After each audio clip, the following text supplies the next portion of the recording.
retenez que vous pouvez être sûr de votre salut si vous cherchez à être en communion avec Dieu et que vous arrivez à être en communion avec Dieu. Vous êtes sûr de votre salut quand vous avez le Saint-Esprit. Le Saint-Esprit en nous est la preuve du salut. Maintenant, quand vous dites j'ai le Saint-Esprit, ce n'est pas égal à parler en langue. C'est égal au fruit de l'Esprit. Si vous ne manifestez rien du fruit de l'Esprit, alors vous n'avez pas le Saint-Esprit.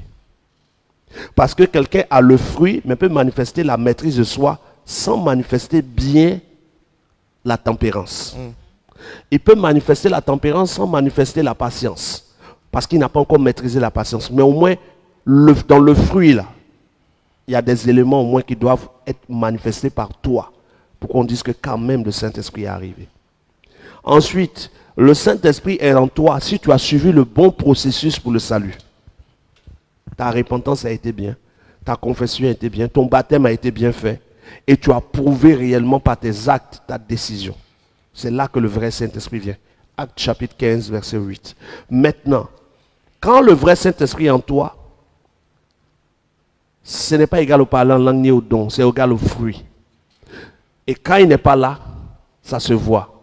Celui qui n'a pas le vrai Saint-Esprit n'a aucune manifestation du fruit de l'Esprit.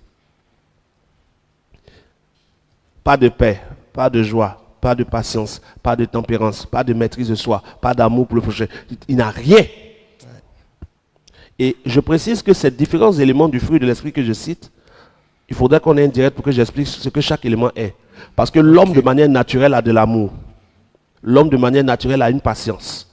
L'homme de manière naturelle a une maîtrise. Ce n'est pas de cette maîtrise, on parle ni de cette patience, ni de cet amour. Quand on parle du fruit de l'Esprit, on parle d'autres choses qu'on aura l'occasion. Maintenant, celui qui a le vrai Saint-Esprit ne dort pas quand on arrive au moment de la parole.